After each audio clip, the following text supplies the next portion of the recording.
Thanks for listening to our podcast, Living Life with the Rogers. My name is Cameron. And I'm Kira, and this is a lifestyle podcast where we talk about hashtag all the things. Listen in.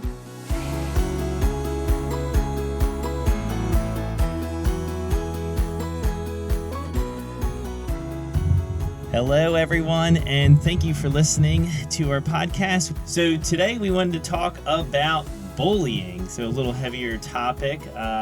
Kira, how do you feel about bullying? I, again, don't understand why we can't remember our kindergarten lessons of be kind and treat others the way that you want to be treated. So I actually looked up some cool actually, I don't even want to say it's cool statistics. It's more sobering and sad, but it rattled my brain when I read them. So 1 out of every 5 students report being bullied.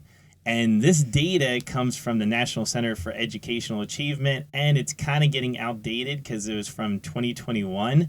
So I can't imagine COVID was kind to a lot of people, and so those numbers are going to kind of go up. 43% say that if they saw bullying, they would not intervene. So what we have is an increase in bullying. We have about half of the population saying that they're not going to intervene on it.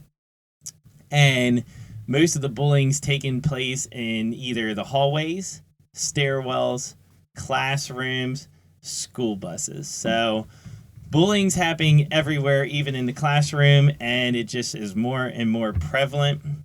The effects of bullying are something we need to be more aware of. Increased depression, anxiety, sleep difficulties, lower academic achievement, and the increase of dropping out of school in general. So the most common types are verbal harassment, which is about 80%, so a lot of unkind words that are coming out of these kids' mouths, followed by social harassment, physical bullying, and cyberbullying, which I'm sure just going to continue to increase over the years. So that's enough statistics. That's about as smart as we get here on this podcast.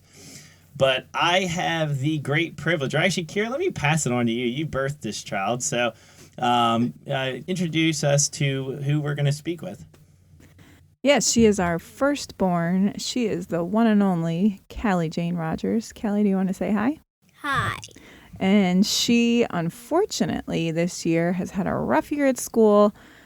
She has encountered a couple of bullies along the way, so she's going to be here kind of just sharing a little bit about her story, how bullying affected her, and then we'll chime in just a little bit on what we did as parents to support her and to advocate for her to hopefully we've made the year a little bit better. We're trying to salvage the rest of the year, and we are just doing our best as parents to navigate this because this is our first time experience. It was Callie's first time experiencing it and our first time experiencing it as parents. This has been a learning year for sure. So, and just to add this on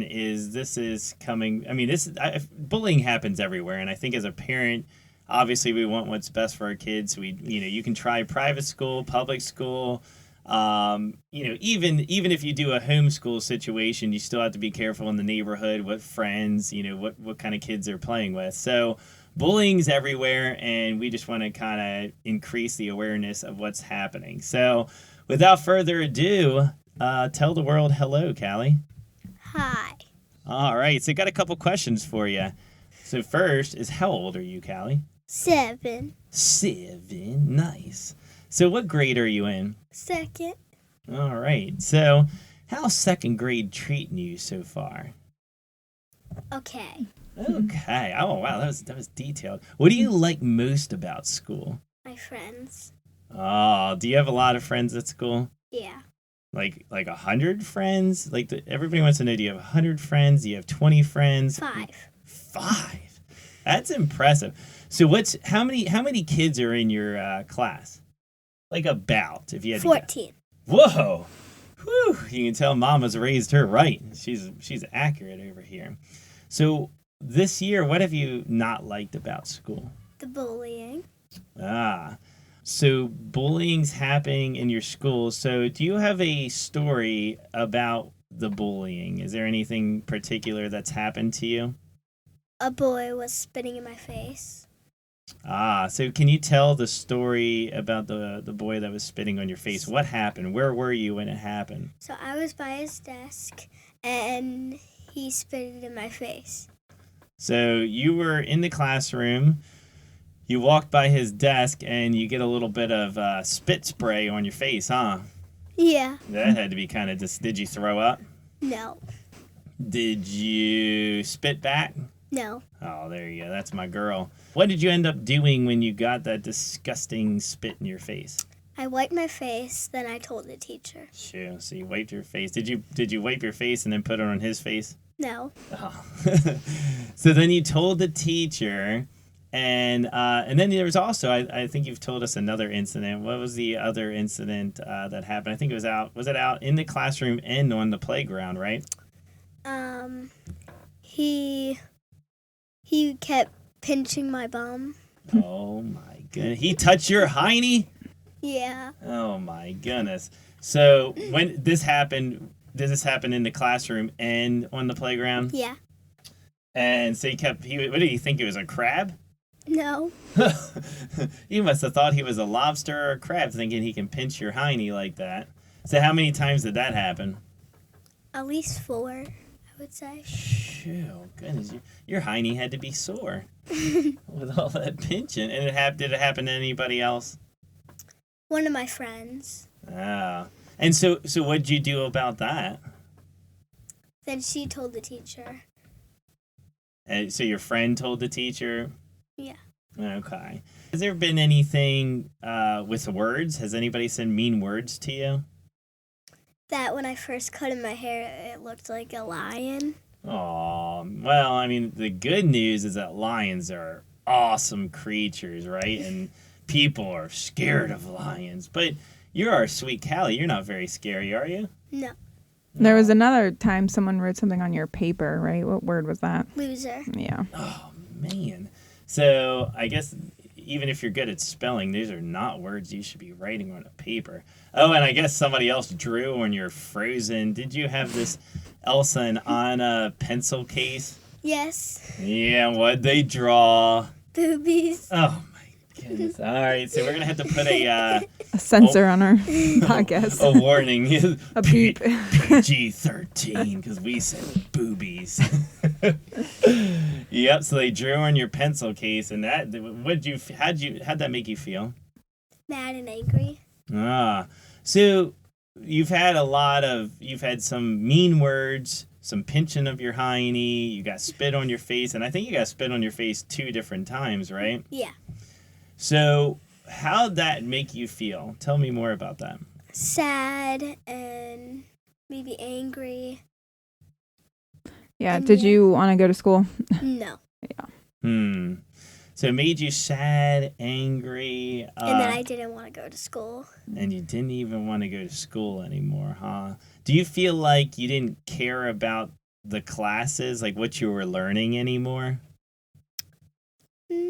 No.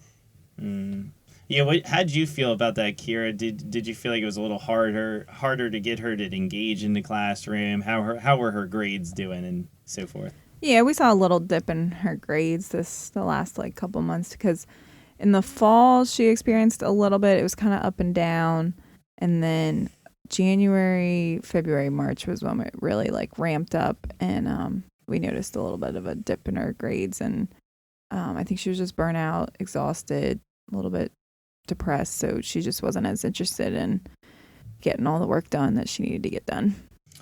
So when it was time to wake up to go to school, how'd you feel? What'd you think about school? Were you excited? No, I thought I was going to get bullied again. So did you just not want to go to school anymore? Yeah. And so you just were afraid that, somebody was going to bully you or pick on you, right? Yeah. Okay.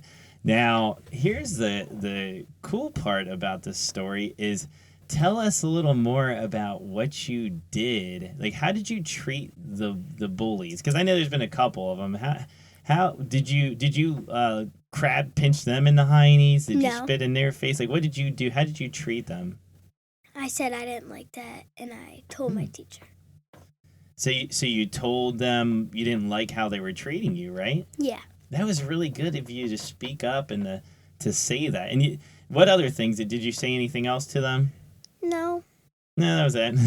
And then you told your teacher, and then this is a really cool part of the story. So Kira and I set up a meeting with the staff, and when we were going to meet with the principal, vice principal, teacher, and when we got there, it was just me and Kira, and they were like, "Oh, we can take the girls and we can keep them on the playground so they don't have to be in the meeting."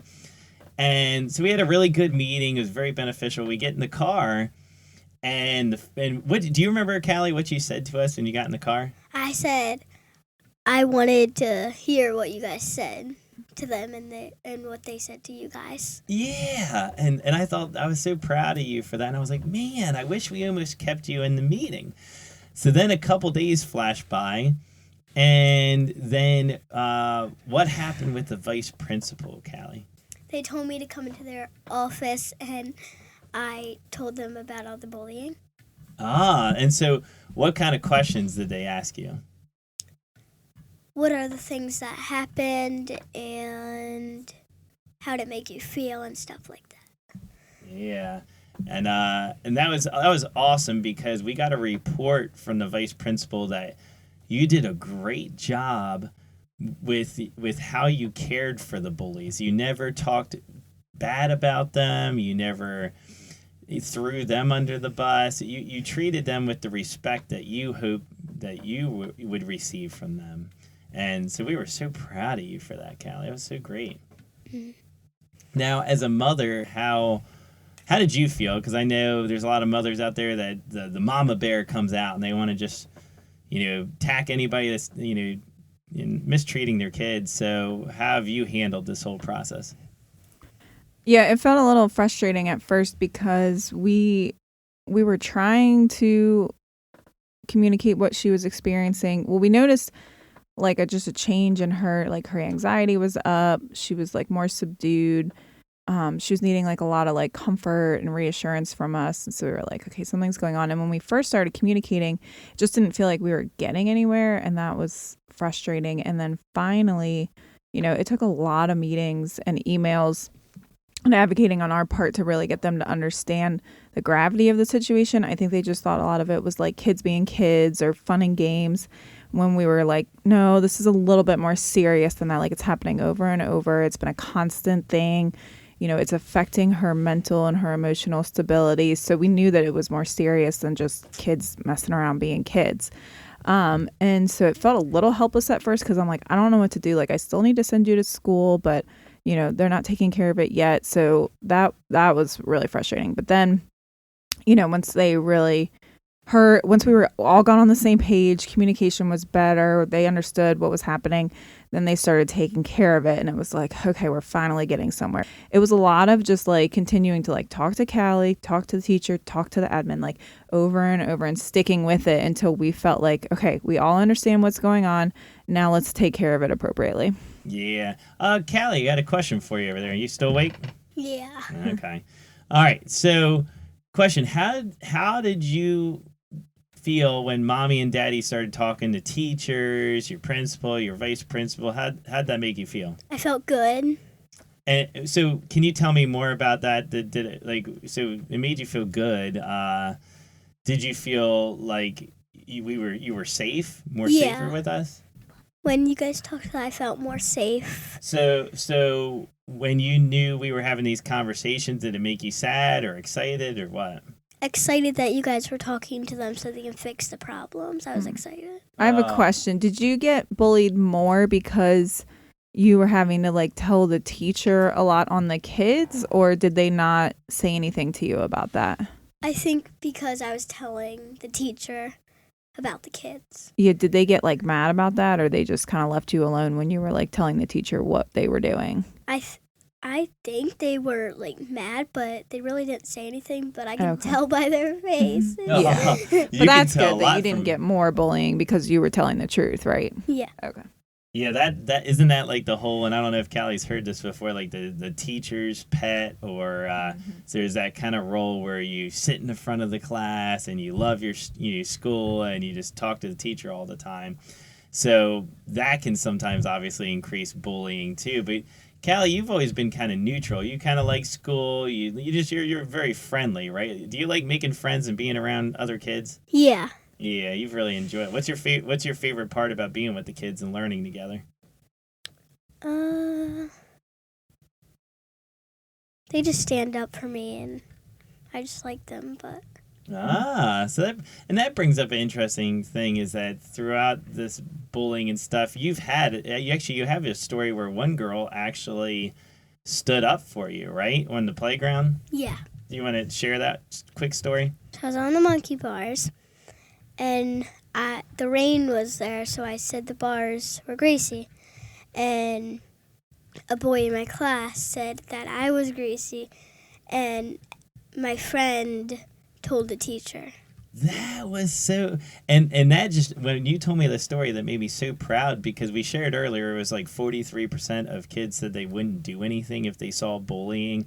And I don't know which channel it is. It's one of the, like, ABC does a little thing of like, what would you do if you were in this situation? And I think for a lot of us, we may freeze. We think we have a good heart. We think we would, say something. I think a lot of us, if we're honest with ourselves in any situation, we may freeze. And so I was really proud, to hear that you had support from your fellow classmates. And I bet that like made you feel like, okay, that girl's now like even a better friend to me because she stood up for me, right? Yeah. And then I'm sure, would you do the same for her? Yeah. Yeah, that's really good. I like to hear that. So I think that kind of comes to show is that I'm glad there's other parents that are raising children out there to advocate and to stand up for those that are getting picked on. The interesting part through all this is I remember going on a field trip and hearing the stories of other parents,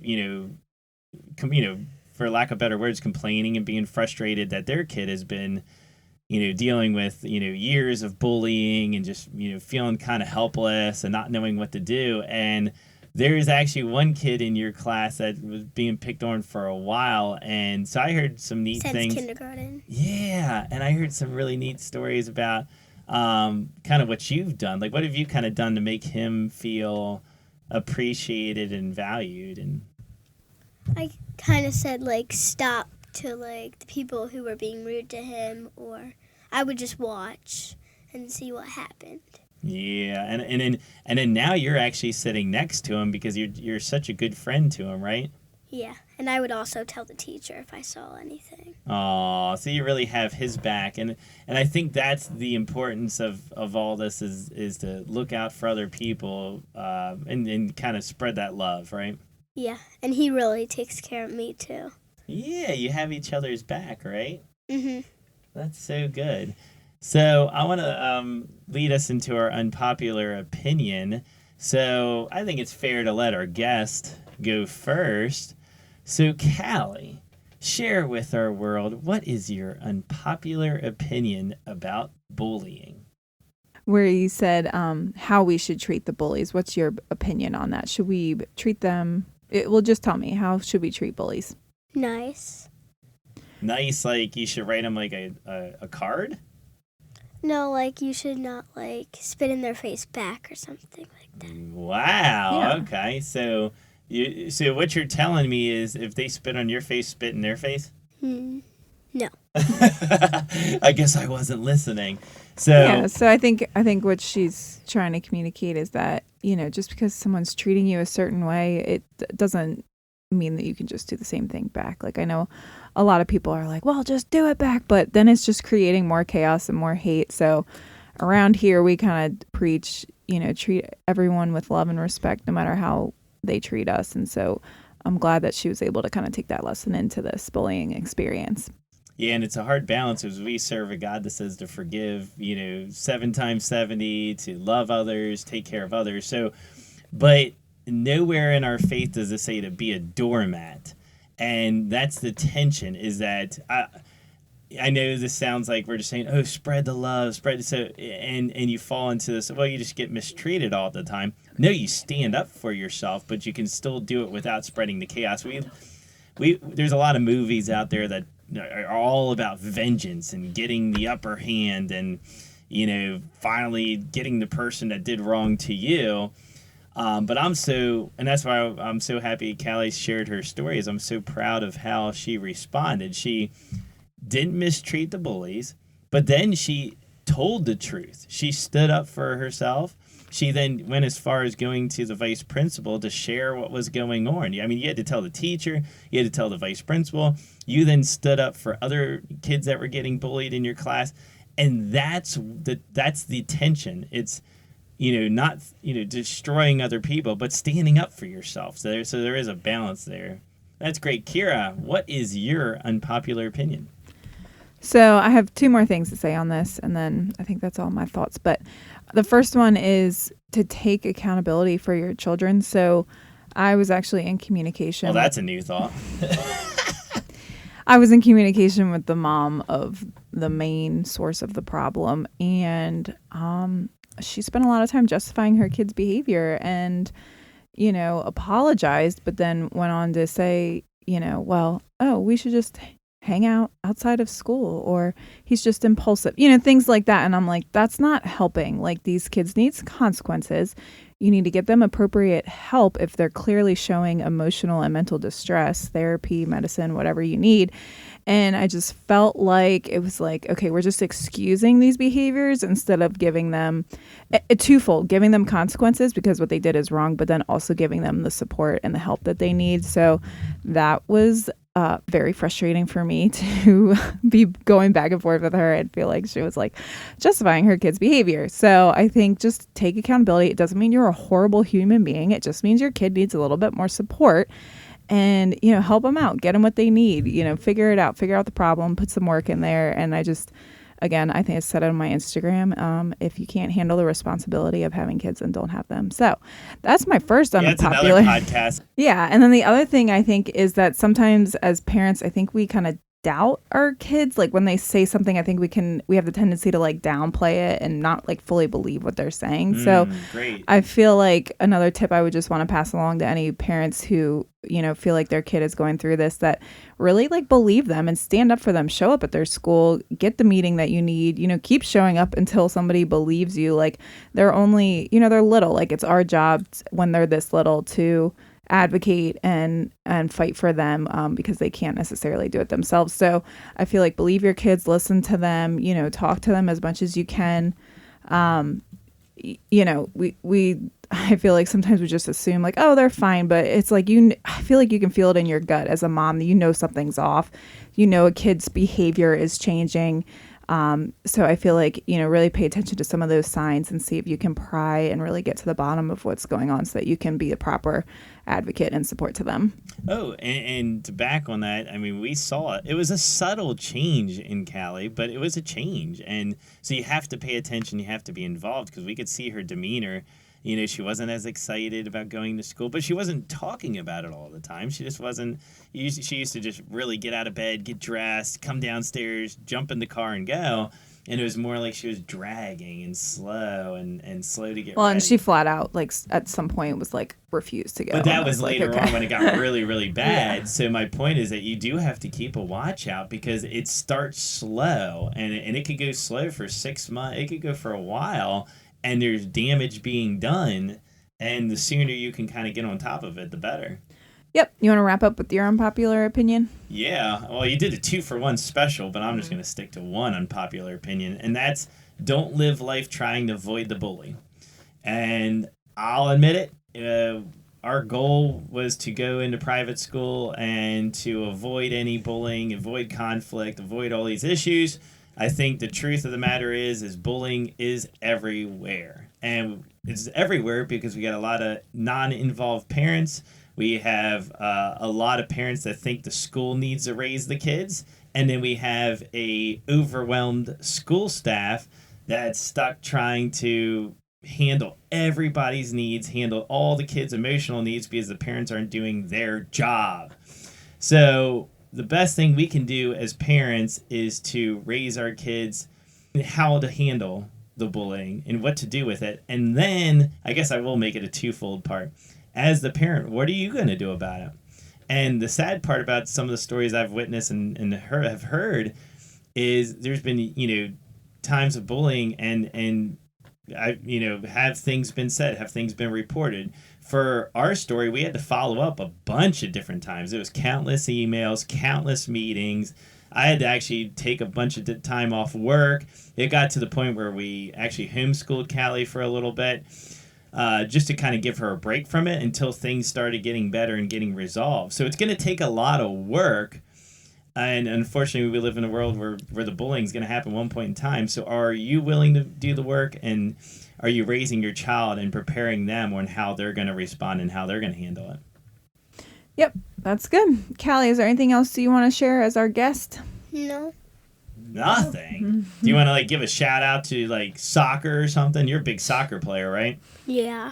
Yeah. Why do you like soccer so much? It's fun. Well, you heard it here, everybody. If you don't think soccer's fun, then take it up with Callie. And what's your team? Shout out your team. What's your team you play for? Union. Union. Yeah, she loves soccer. And do you know your positions? What do you play? Outside mid, center mid, and yeah. Yeah. And what's your favorite player? Me. That's awesome. Professional player. Sadie. Aw, sis got a shout out on the podcast. That's awesome. I think you've said in the past, didn't you say it's messy? Yeah, she's shaking her head. Yeah, it's messy. But yeah, I like that you have your favorite players on your team too. So that's awesome. Well, we would love to thank our guest, Callie. We thank you so much for listening. We hope this, her sharing her story was impactful and you learned a little something from that. Yep. And if you have any questions about our experience or what we shared today, feel free to reach out on Instagram over at Kira Nicole Photography. My DMs are always open. Thanks for listening.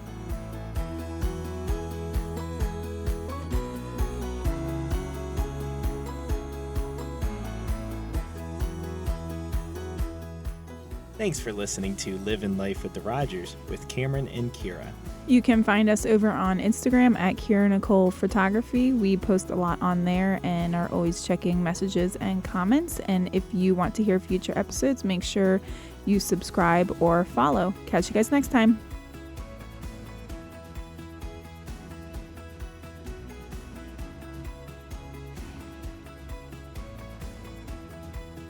If other people are being kind to you, then you should be kind back. That's beautiful, Abby. Now, what if people are mean to you? What do you do if they're mean to you, Abby? Then tell the teachers and they'll figure it out.